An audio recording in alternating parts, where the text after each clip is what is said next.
শুরুতেই Bangladesh Windies one day সিরিজের খবর। 4 সিরিজ পর উইন্ডিজকে 2-1 ব্যবধানে হারিয়ে ওয়ানডেতে সিরিজ জয়ের স্বাদ পেল বাংলাদেশ। সৌম্য সাইফের ব্যাটিং দৃঢ়তায় 297 রানের লক্ষ্য দিয়েছিল স্বাগতিকরা।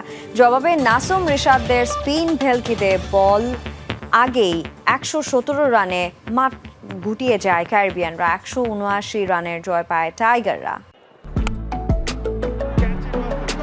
কিছু জয় চাপ কমায়, কিছু জয় ভরসা ফেরায়। সৌম্য সরকার, সাইফ হাসান, নাসুম আহমেদদের নৈপুণ্যে তৃতীয় ওয়ানডেতে ওয়েস্ট ইন্ডিজকে হারানো এই জয় কমিয়েছে মাঠ কিংবা মাঠের বাইরের কত কত চাপ। বাংলাদেশ ক্রিকেট পেয়েছে আরাধ্য সেই ওয়ানডে সিরিজ জয়। সিরিজ ডিসাইডারে আগে ব্যাট করতে নেমে ক্যারিবিয়ান বোলারদের ওপর রীতিমতো তাণ্ডব চালান দুই ওপেনার সৌম্য সরকার এবং সাইফ হাসান। দুজনের জুটিতে 176, মিরপুরে ওয়ানডেতে বাংলাদেশের সর্বোচ্চ ওপেনিং জুটি। সব মিলিয়ে দ্বিতীয়। সৌম্য করেন 91, সাইফ 80। সৌম্য সাইফদের মতো গতিতে রান তুলতে পারেননি হৃদয় শান্তরা। ফলে এক সময় যেখানে মনে হচ্ছিল বাংলাদেশ করবে 350, স্কোরবোর্ডে সেখানে 296। ওয়েস্ট ইন্ডিজের হয়ে 4 উইকেট আকিল হোসেইনের। মিরপুরে যে কোনো দিন 297 রানের লক্ষ্য পাহাড় সম। বড় লক্ষ্য তাড়া করতে নেমে দলীয় 16 রানেই আউট অ্যালিক আথানাজে। 28 রানে অগাস্টে, 35 রানে ব্রেন্ডন কিং। প্রথম 3টা উইকেটই নাসুম আহমেদের। পাওয়ার প্লেতে 3 উইকেট হারানো ওয়েস্ট ইন্ডিজ 20 ওভারের মধ্যে হারিয়েছে আরও 3 উইকেট। দলীয় রান 70 পেরোনোর আগেই প্যাভিলিয়নে ওয়েস্ট ইন্ডিজের 7 জন ব্যাটার, 83-তে 8। ম্যাচ সেখানেই শেষ, বাকি সবকিছুই শুধু আনুষ্ঠানিকতা। বাংলাদেশ দেখিয়ে দিল, সৌম্য সরকার ও সাইফ হাসান দেখিয়ে দিলেন। মিরপুর শেরেবাংলা জাতীয় স্টেডিয়ামের কালোমাটির উইকেটও দেখিয়ে দিল। আর এই সবকিছুর যোগফল হচ্ছে ওয়েস্ট ইন্ডিজের বিপক্ষে ওয়ানডে সিরিজের থার্ড যে ম্যাচ, যেটা সিরিজ নির্ধারণী, সেইখানটাতে বাংলাদেশের 179 রানের বিশাল ব্যবধানে জয়। রানের হিসেবে ওয়ানডেতে যেটা আমাদের দ্বিতীয় বৃহত্তম। প্রথম 2টা ম্যাচ আমরা যেভাবে খেলেছি, যে অবস্থাতে খেলেছি, সেই জায়গা থেকে স্পেশালি সেকেন্ড ম্যাচে আমাদের ওই পরাজয়টা, স্পেশালি সুপার ওভারে গিয়ে আমাদের পরাজয়টা, তারপরে থার্ড ম্যাচে যে বাংলাদেশ বাউন্স ব্যাক করলো, এইরকম একটা বিধ্বংসী বিস্ফোরক জয় পেল, সেটা শুধুমাত্র 2027 বিশ্বকাপে বাংলাদেশের ডিরেক্ট কোয়ালিফিকেশনের সম্ভাবনা আর একটু উজ্জ্বল করেনি, বরং টিম হিসাবে এই বাংলাদেশ দলকে, মেহেদী হাসান মিরাজের বাংলাদেশ দলকে অনেক বেশি আত্মবিশ্বাস দেবে নিঃসন্দেহে। সর্বশেষ 4টি ওয়ানডে সিরিজ বাংলাদেশ হেরেছে। সেইখান থেকে যখন আমরা এরকম একটা সিরিজ জিতবো সেকেন্ড ম্যাচে সুপার ওভারে হেরে যাওয়ার পরে, তখন বাংলাদেশ টিমকে অবশ্যই ক্রেডিট দিতে হবে, হিউজ ক্রেডিট দিতে হবে। এবং সেইখানটাতে বাংলাদেশের এই এত বড় ব্যবধানের জয়ে আসলে টার্নিং পয়েন্ট কোন জায়গাটাতে রয়েছে, সেইখানটাতেও ক্রেডিট দিতে হবে। দেখেন, 2টা ভাগ করেন, স্পষ্ট ভাগ করেন। ধরেন বাংলাদেশের ইনিংসের প্রথম 25 ওভার, পরের 25 ওভার। প্রথম 25 ওভারে বাংলাদেশ বিনা উইকেটে 176 রান আমরা তুলে ফেলেছি। পরের 25 ওভারে আমরা 10 উইকেট নিয়ে ঢোকা সত্ত্বেও 8 উইকেট হারিয়ে মাত্র 120 রান যোগ করতে পেরেছি।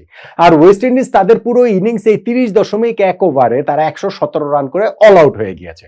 এখন বাংলাদেশের ব্যাটিং ইনিংস থেকে প্রথম 25 ওভার আপনি সরিয়ে ফেলেন, মানে আপনি বলতেই পারেন যে সরাবো কেন, সেটা তো অন্য আলোচনা, কিন্তু আমি বলছি যে যা শুধু ওই 25 ওভারটা বাদ দেন, তাহলে বাংলাদেশের ব্যাটিং ইনিংসের যে সেকেন্ড 25 ওভার এবং ওয়েস্ট ইন্ডিজের পুরো ব্যাটিং ইনিংস, বাংলাদেশ ওই 25 ওভারে 120 রান করেছে 8 উইকেটে, ওয়েস্ট ইন্ডিজ 30.1 ওভারে 117 রান করে অল আউট হয়ে গিয়েছে।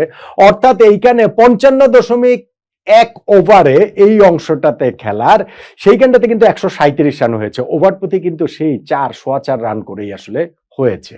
এবং সেই উইকেটটা, এই রানটা যখন আপনি দেখবেন, এরকম উইকেট হারানো যখন আপনি দেখবেন, তখন এটা আপনি অনেক বেশি প্রথম 2টা ওয়ানডের সঙ্গে আপনি ওই জায়গাটাতে রিলেট করতে পারবেন। কিন্তু এর আগে যেটা হয়েছে সেইটাকে রিলেট করা যায় না। সৌম্য সরকার এবং সাইফ হাসান যেটা করেছেন সেইটাকে রিলেট করা যায় না। এই ব্যাটসম্যানদের জন্য বদ্ধভূমি, এইটা বোলারদের জন্য স্বর্গভূমি। প্রথম দুইটা ওয়ানডেতে আমরা সেটা দেখেছি। স্পিনাররা এই জায়গাটা থেকে কিরকম পারচেস পেয়েছেন। ওয়েস্ট ইন্ডিজ তো তাদের ওই যে এক ইনিংসে 50 ওভারই স্পিনার দিয়ে করিয়ে রেকর্ডটাই করে ফেলেছিল। ফলে দুটো দলে আজকের ম্যাচে যে অভিন্ন একাদশ নিয়ে খেলতে নেমেছে সেটাতে খুব একটা সারপ্রাইজিং কোনো এলিমেন্ট ছিল না। পাশাপাশি আপনাকে এটা বলতেই হবে যে সাইফ এবং সৌম্য যে ব্যাটিং করেছেন সেইটাতে সারপ্রাইজিং অনেক এলিমেন্ট ছিল। তারা অ্যাটাকিং ক্রিকেট খেলেছেন এবং সেটার ফলটা তারা তুলে নিয়েছেন। এবং ওয়েস্ট ইন্ডিজ তাদের ওই ওপেনিং পার্টনারশিপ ইনিংসের প্রথম হাফে 25 ওভার পর্যন্ত তারা আসলে ভাঙতেই পারেনি। হ্যাঁ, হাফ চান্স কিছু তাদের এসেছিল, যেমন সাইফ হাসানের বিপক্ষে একবার একটা এলবিডব্লিউ দেওয়া হয়েছিল, তখন তিনি 28 রানে ছিলেন। তিনি ওটা রিভিউ নেওয়ার পর দেখা গেছে যে ব্যাটে একটা ফেইন টাচ হয়েছে, তিনি ওই জায়গাটাতে বেঁচে গেছেন। 40 রানের সময় তার একটা টাফ চান্স ছিল, সেটা ওয়েস্ট ইন্ডিজ ধরতে পারেনি। সৌম্য সরকারের 34 রানের সময় একটা টাফ চান্স ছিল, সেটা ধরতে পারেনি ওয়েস্ট ইন্ডিজ। অবশ্য তাদের পুরো ইনিংস এই 5টা-6টা ক্যাচ ইনফ্যাক্ট হচ্ছে গিয়ে তারা ফেলে দিয়েছে। সেটা শান্ত, মিরাজ, হৃদয় সবার ক্যাচই মোটামুটি তারা আসলে ওই জায়গাটাতে একের পর এক ক্যাচ তারা ফেলেছে। কিন্তু ওই যে ওপেনিং পার্টনারশিপটা সৌম্য সরকার এবং সাইফ হাসানের, সেই ওপেনিং পার্টনারশিপটা প্রথম পাওয়ার প্লে 10 ওভার, সেইটা পেরিয়ে 20 ওভার, সেইটা পেরিয়ে 25 ওভার, 176 রানে তারা যে পার্টনারশিপটা গড়ে ফেললো, ওই জায়গাটাতে কিন্তু ম্যাচে বাংলাদেশ অনেকখানি এগিয়ে গিয়েছে। আনফরচুনেটলি এইখানটাতে সাইফ হাসান এবং সৌম্য সরকার দুজনের কেউ সেঞ্চুরিটা পাননি। দুজনই প্রবাবলি সেঞ্চুরিটা আসলে ডিজার্ভ করতেন। সাইফ হাসানের ওয়ানডে ক্যারিয়ারে ফার্স্ট 50টাতে তিনি 72 বলে 80 রান করার পরে তিনি আউট হয়ে গিয়েছেন। 6টা ছক্কা এবং 6টা চার তিনি মেরেছেন। আর সৌম্য সরকার আরো খানিকটা এগিয়ে গিয়ে 86 বলে 91 রান করার পর 90s-এ ঢুকে তিনি আসলে আউট হয়েছেন। ফলে সেঞ্চুরিটা তিনিও মিস করেছেন। আর এই প্রথম যখন পার্টনারশিপটা ব্রেক হলো, এই দুজন পর আউট হয়ে গেলেন বাংলাদেশ। তারপরে কিন্তু পরের অংশের ব্যাটিংটাতেও স্ট্রাগল করেছে মোটা দাগে, আপনি সেটা অবশ্যই বলতে পারেন।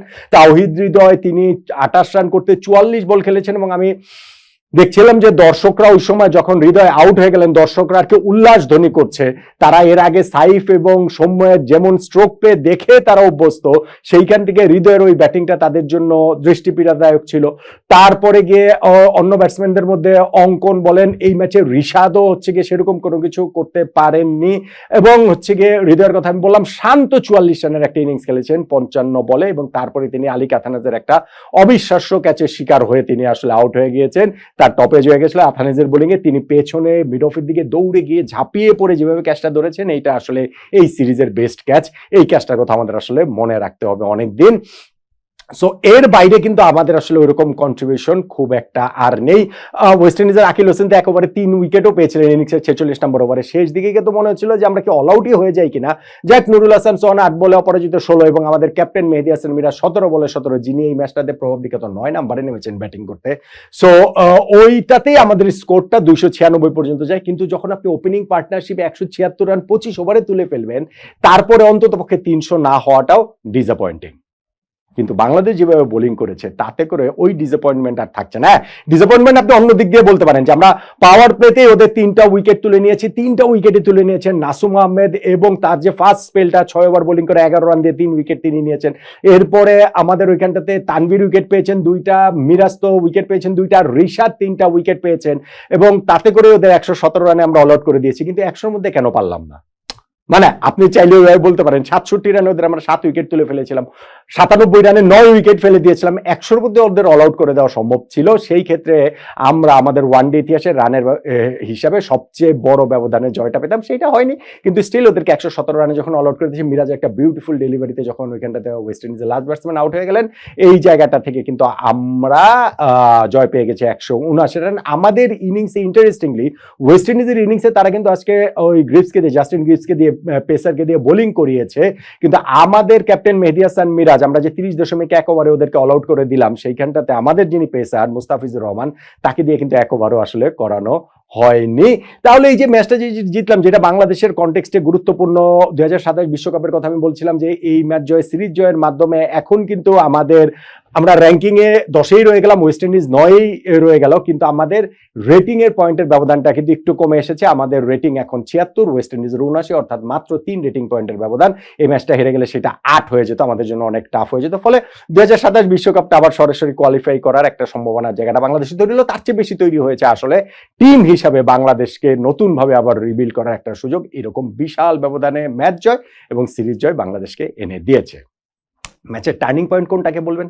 দেখুন, আমি আলোচনার শুরুতে একটা কথা বলেছিলাম যে আপনি বাংলাদেশের ব্যাটিং ইনিংসের পরের 25 ওভার এবং ওয়েস্ট ইন্ডিজের ব্যাটিং ইনিংসের পুরোটা 30.1 ওভার যে তারা ব্যাটিং করেছে, এই অংশটুকু যদি নেন সেই অংশটুকু অ্যাবসলুটলি প্রথম দুইটা ওয়ানডের মতো। ডিফারেন্সটা কোন জায়গায়, পার্থক্যটা কোথায়? পার্থক্য হচ্ছে গিয়ে আমাদের ব্যাটিং ইনিংসের প্রথম 25 ওভার, যেই জায়গাটাতে আমাদের দুই ওপেনার 176 রানের পার্টনারশিপ তুলে ফেলেছে, এবং সেইটাই আমার কাছে মনে হয় এই ম্যাচ জয়ের বাংলাদেশের টার্নিং পয়েন্ট। আমাদের ওপেনিং পার্টনারশিপ, হ্যাঁ আমাদের যে টাফ চান্স তারা মানে ওয়েস্ট ইন্ডিয়ান ফিল্ডাররা মিস করেছে, আউট দিয়ে দিয়েছিল সাইফকে, সেইটাকে রিভিউ নিয়ে সাইফ বেঁচে গেছেন, এগুলো কিছু তো রয়েছে, কিন্তু মোটা দাগে ওই ওপেনিং পার্টনারশিপটাই আসলে এই ম্যাচটাতে ডিফারেন্সটা মেক করে দিয়েছে, এবং যেই কারণে আমরা এই ম্যাচটা জিততে পেরেছি। আমাদের সিরিজ জয়টা নিশ্চিত হয়েছে। বাংলাদেশের সাইফ হাসান ও সৌম্য সরকারের 176 রানের যে ওপেনিং পার্টনারশিপ, যেটা বাংলাদেশের ক্রিকেট হিস্ট্রিতে ওয়ানডেতে দ্বিতীয় বৃহত্তম সর্বোচ্চ আসলে ওপেনিং পার্টনারশিপ, ওইটাকেই তাই বাংলাদেশের এই ম্যাচ জয়ের এবং সিরিজ জয়ের টার্নিং পয়েন্ট বলে মনে হচ্ছে। আপনি নিশ্চয়ই আমার সঙ্গে একমতই হবেন নাকি?